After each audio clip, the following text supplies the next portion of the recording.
Good morning, everybody. Welcome to Walk a Good Life with Dellmarie Dullknife Bradfield. He hane washte chue. Good morning.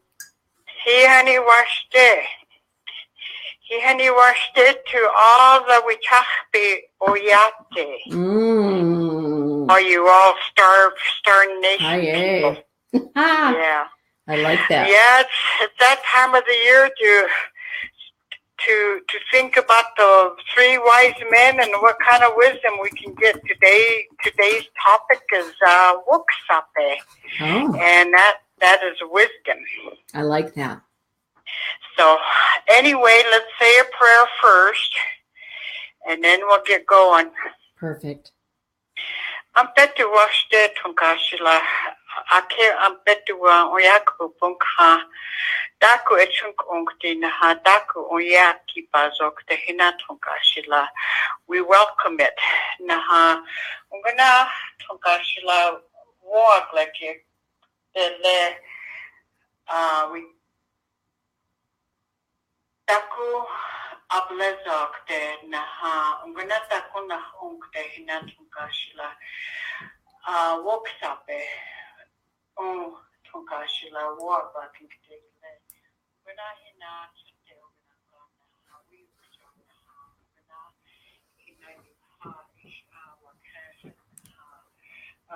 oyate ki ungana ishna oswe chakyokte naha makasito mnia tunkashila yeah, there's so much to pray for, but I'm not going to go ahead and keep pray because I might keep praying all day.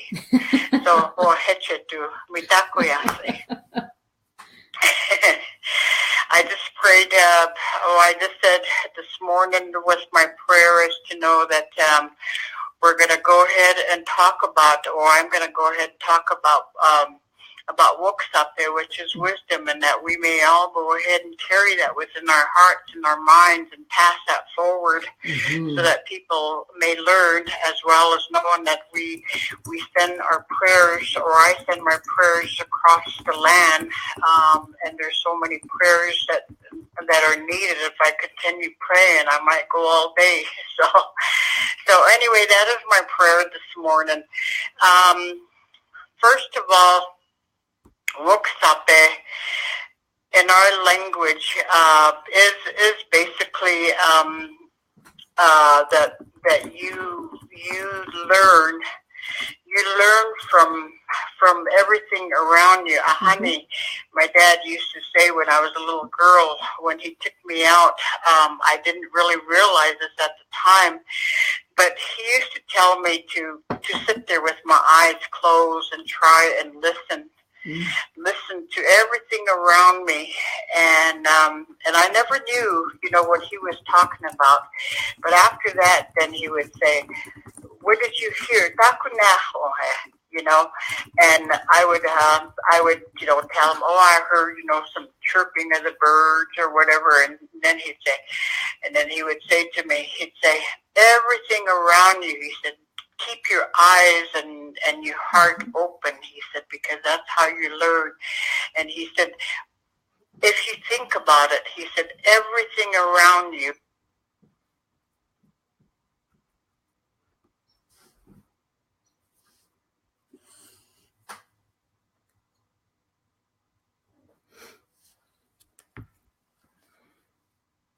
or whatever the situation is, to go around it, over it, under it, you ktampta. Then he would say, Eyutana, touch it. And wayanka, which is to look at it, and or like he said, omana, which he would say, which means smell. Ish unganaya slipaye. He said, take a taste, lick it, take a taste. I didn't really realize what he was talking about, but I can understand now that in any given situation, what he was telling me was, when you do that and you're with nature, it opens up more to what life is all about, and you gain wisdom and you retain a lot of things that you learn from nature. And he said, honey, he said, the story, these are some of the bedtime stories, but he used to say of leadership in the old way as the Lakotas. He said leadership was attained by knowing everything about life. And he said the Lakota Nachas, which is the headsman of the band, the position of leadership was through individual, it was gained through individual character, earned merit, and utilizing the Lakota values. Again, here we go with the wisdom of the Lakota values of the 12 that I had talked about throughout the year. He says when you utilize the Lakota values, he said this is basically how you attain wisdom. But he said 4 of the main ones for a Nacha, a leadership, as he said, bravery, ohitika, and he's fortitude, chantewash ake. You know, you have to have a strong heart. And generosity, he said, chanteyukhe, which, you know, just basically, you know, you have to be generous.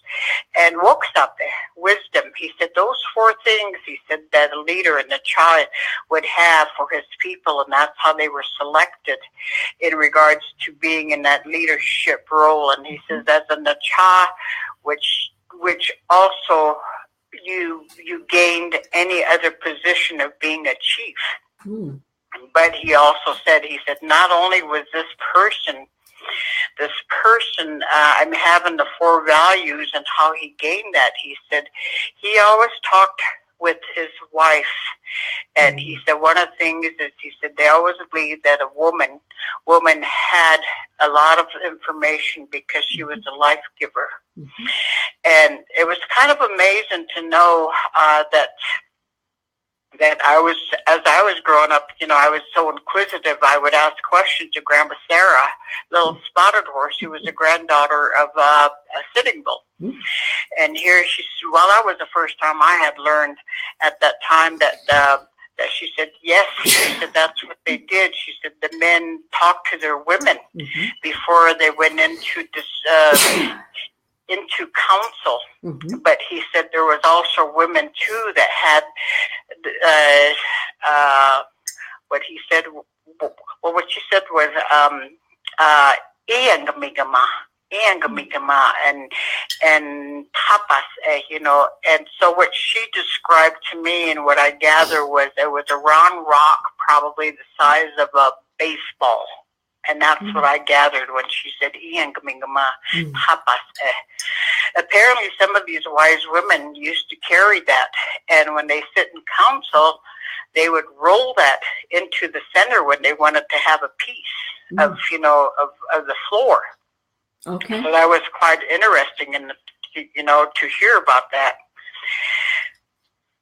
And so anyway, from my understanding, that Woksape, to me, I think I didn't really realize, but I had gained a lot of, you know, what I know, just listening and watching the little critters and the animals, you know, and knowing what they do, you know, you kind of learn from that. And so I would probably say nature was the best place to learn wisdom. And ironically, I was looking up the term wisdom just to see what the definition was. And ironically, I found out that it comes from a Greek term meaning Sophia, which is closest to a keen insight into the true nature of things. The Sophia. So, Dellmarie, I have a question. In your mind, what is the difference between knowledge and wisdom? Because there are a lot of people who are smart, book smart, but aren't necessarily wise people. What's the difference to you? Well, that's one of the things that I was going to go ahead and talk about. Oh, good. To understand is basically you read about it, or you gain the educational awareness of something. But to me, wisdom, I think, is basically the difference is you gain wisdom from the experience. Yeah. And from what my dad used to say was, that you can learn all you can from a book. Uh-huh. You can learn by reading, and you can learn from the television or whatever. But he says if you do not experience it and feel. Mm-hmm. Feel with your heart, he said, that's the difference between wisdom. And that's just what I heard my dad say. And I just, think that to gain wisdom, you have to have had experience, the hardship, maybe the wrongdoings that we've done. I mean, I can say I learned from my mistakes. Mm-hmm. Right. Yeah, I like that definition. There are a lot of people who are book smart, but really don't have any sense of the depth of life or having walked what it is that they've learned. And there is a difference when you learn something. You can spout it off all day long and talk about it and pontificate about it. But until you've actually walked through that, the moment I believe you walk through that fire of learning, it becomes your wisdom. It is. I believe that. Like I said, I kind of looked at the terms, and I just really also looked at the word wisdom, the synonyms, or is that what they call it? Synonyms for the word wisdom. Yeah. Yeah. It also says, that it says, there isn't, you can say there's intelligence, common sense, shrewdness, astuteness, smartness, judgment, prudence, logic, and being rational. But you know what? This brought me to the question, the word judgment. Mm-hmm. I think in most cases, it's being misconstrued as a negative connotation. Okay. Because if it comes with wisdom, and if you're judging, we always see it as a negative word. It's with criticism. Mm-hmm. But I think that because we don't feel. We don't hear, or we don't feel the good part of it. It's it means assessment, means evaluation, appraisal, review, but somehow we always hear it as criticism. And I've also found out a new word, judiciousness. Ah. It means having and showing or done with good judgment or sense, and this is part of wisdom. I like that.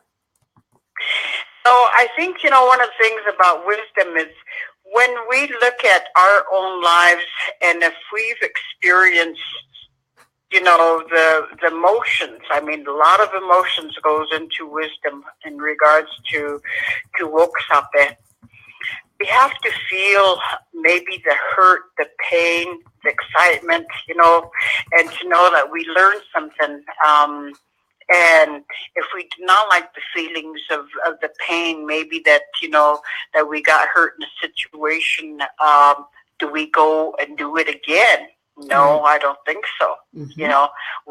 Wisdom would say, I felt that pain. I don't want to do it, so I'm not going to do it. Right. And sometimes when we feel this pain, you and I talk about this a lot, when we can feel a pain or uncomfortableness, there are times when you need to go within. There are times when maybe you need to express it out.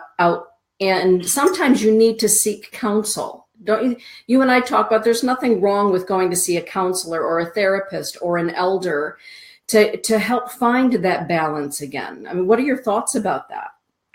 Well, I think a lot of times, I've known lately, I think, our ancestors were probably had more sense than we do nowadays, just because for the fact they were able to go ahead and stand strong and look at, the consequences consequences of a situation, and know that if they're going to do it or not, or they would probably talk to the elders, maybe because in Lakota, it was kind of a group effort, that there was the nachas, that we had the elders that they went to seek out a solution. Right. So that happened, and as we got younger, I think we all think that we know it all. And for some reason, I've learned this myself in regards to trying to work with people. It does not hurt to go to seek therapy or counseling, but for some reason, again, just like the word judgment, when you say counseling, it almost gives that effect of people saying, I don't want anybody telling me what to do. I don't know, if it's a shame, or if they don't want to bother people with the therapy or the counseling. But I found out that for some reason there's a stigma involved with that. Yeah. They choose not to want to go seek help. It's almost like somebody's going to tell me what to do, and they don't understand that, a counselor, a therapist just guides you. That's right. You have the answers. Right. And you already have the answers. Sometimes seeking, the insight of an elder into a situation is also a wonderful way to go. And, when we're all together, there are times when I will ask you something. Sometimes I call you. I mean, I've been known to do that, haven't I? Oh, yeah. Because we do have all of the answers within us, but sometimes we don't want to see the answers. Sometimes we don't want to act upon those answers. And yet we know what the answer is for ourselves. And so seeking an elder's wisdom, because I want to talk to somebody who's walked through it already. I want to talk to somebody who's been there or in some way has been touched by a situation, because to tap into that wisdom is a wonderful gift, because I believe we gain wisdom in order to help others a lot of times. Don't you, Del? Oh, yes. And I think that's basically something that we don't really think about a lot of times, is to know that life is all about learning. Right. Every day we learn something, that doesn't hurt to ask questions. And like you said, is basically some of the older people have gone through a lot of the experience. And sometimes, like even not, like right now, God, I wish my mom or dad was around, because I don't have anybody. And I finally, my rock of Gibraltar right now is Chuedella, I talk with her, I bounce things off of her, and then I get a different perception or a different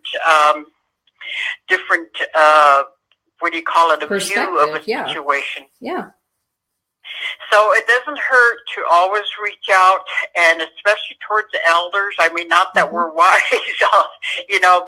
but I think because we have experienced so much, and the whole part of it is it's a sad situation, because the younger generation now that I know, they have not learned yet, so they don't want to listen. They have not experienced, and so even if we try to talk to them and guide them to say, listen, you're doing this wrong, you're going down the wrong road, they get defensive about it. Right. But we already know where it's going to lead to.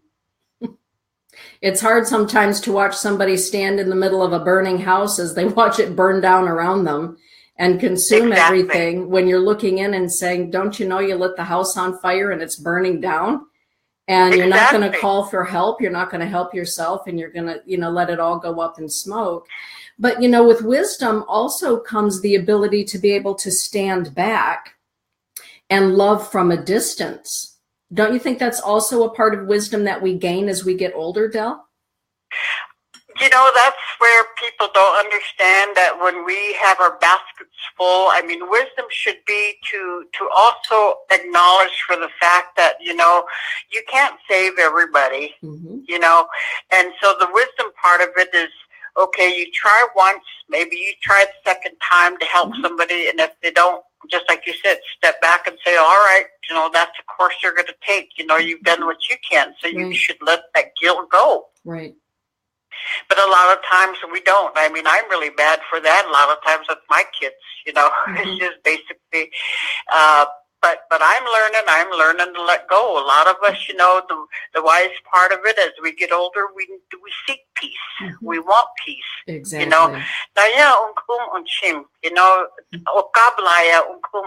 We want to be stress free. We want to relax as we get older, because I think we earned our scars. We earned the badges of honor of all that we've been through. Mm-hmm. Yeah. So anyway, wisdom is basically, for me, I think the best way to learn again is out in nature. You watch the birds, you see the squirrels, you see the little bugs, and see what they do, and you pretty much, like I say, look at everything in all different directions. You don't make hasty decisions in regards to a situation. You look to see how you could prevent something from a negative occurrence. Or you even look at knowing, for the fact is, okay, I'm planning on doing this or whatever. There's so much to knowing that you have wisdom. We all have it. We do. And we just know how to use it. And Del, can we talk for a moment about sometimes we have to find wisdom in prayer, or we go to prayer or ceremony for wisdom? Like, you're helping me. I'm getting ready to go be put back up on the hill in Homlecha. So that's one way of being in prayer for seeking knowledge or wisdom. Sometimes it's sitting with the Chanupa. Sometimes for some people, it's going to the synagogue or the ashram or the temple or the church, or having a walk outdoors. For you, why do we go to those places for wisdom? Well, believe it or not, prayers is pretty much a consoling thing, and we don't really realize that our prayers are being answered. In a given situation, we may have an obstacle that we have been confronted with, or we go up against an obstacle in our lives. I was telling this to one of my kids yesterday. I said, that prayer is always with us, and I had pretty much forgotten about it. But I can tell you within the last 7 years, I really believe in prayers, because not the way we want things, not the way we expect things, but by the grace of Tunkashilas and our ancestors, somehow it always works out.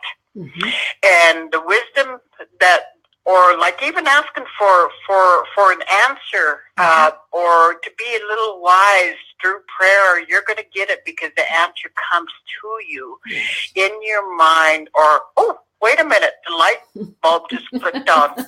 I know how to go ahead and take care of this. Here's the answer. So with prayer, I really, really believe that that prayer is the answer, and you have to really be genuine with your prayers. I feel, some of us, we just pray when it's needed, or like, an instant fix, and that's not the way prayers are. Right. They're very alive, and they're very alchemical between us and the Tankashilas, between us and Wakantanka. And it doesn't always happen in a flash. Sometimes it happens in a flash, but as you're saying, it's often something that is a progression. It can take a while. And sometimes the wisdom comes from unexpected results from our prayers. Sometimes we think that we're going to become wise by doing X, Y, or Z, and all of a sudden we have a bit of wisdom or knowledge or a teaching given to us out of the blue. So we need to be open also to the ways that we gain wisdom. Don't you think, Del? Exactly. And I would probably say that each one of us carries a different kind of wisdom. I just really think that, just because of the knowledge, again, our experience, the skills that we may we may have gained through our lifetime, we do have wisdom, and we should rely on each other, for wisdom, because they have experienced it in a different way. They have educated themselves. They gain knowledge in a different way, So we all have wisdom. We all carry it, and we should all rely on each other. I like that. And sometimes it becomes a little easier when we can reach out and ask for it, because we think that we need to have the instant fix. Mm-hmm. Yeah, sometimes, those fires that we walk through, our ability to share our experiences in the way that we've gained wisdom ends up to be a blessing for other people when we can sit down and share our story. That way, I believe that the fires that we walk through, Dell, aren't for naught. It's not something that happened to us, but maybe a gift that was given to us so that we can help somebody else along the way. You talk about that a lot. Exactly. And a lot of times, like I said, we don't have to be elders to have that wisdom. Mm-hmm. I think it's just all self, I don't know what the word is, but you can gain a lot of wisdom through keeping your mind and your heart open at all times. Like I said, look around you, taste, smell, touch, feel. I love that. Be alive. Mm-hmm. Yes, exactly. I think our time is almost up. It is almost up. Okay. All right. Well, I think next month's topic, we're starting a new year. We went through the 12 values of Lakota ways, and so I think next month, I think I would like to talk about our version of Christmas. It might be late, but just to let people know what we know about Christmas. I like that idea. That's great. Yeah. Because I'm learning myself, and I've learned, like I said, as growing up, what Christmas meant to us. Mm-hmm. So I'll talk about that next month. Yay! Okay, Chewy, will you close with a prayer? You've got lots and lots of people listening to you this morning and really enjoying what you're talking about. And Lily is saying thank you for sharing, Dell, and Katie Battle is thanking you for helping her gain a deeper understanding this morning. And so maybe we could have a prayer for, the solstice is coming, the return of the sun, and Christmas. Maybe a Christmas blessing from you. Okay, I don't know anything about Christmas, like I said, but but anyway, I will say a closing prayer just for a happy Merry Christmas, happy holidays, and the coming year here. Because I won't be on the air until after New Year's. Aww. That's beautiful. Okay. Tunkashila ampetule wana wag like me glushta. Naha. The coming days are gonna be for a whole new season of happiness for a lot of people, that there's going to be family gatherings. There's a new year coming for most of the people.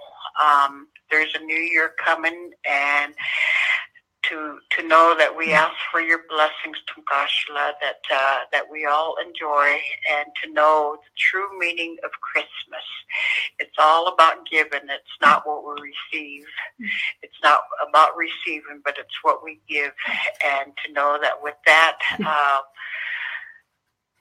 I close my prayer and wish everybody happy holidays and a happy new year. Mitakoyase. Mitakoyase. You all have a good day and Merry Christmas. Happy holidays. Have a beautiful day, Chewy. All righty. Thank you. Have a beautiful day, everyone.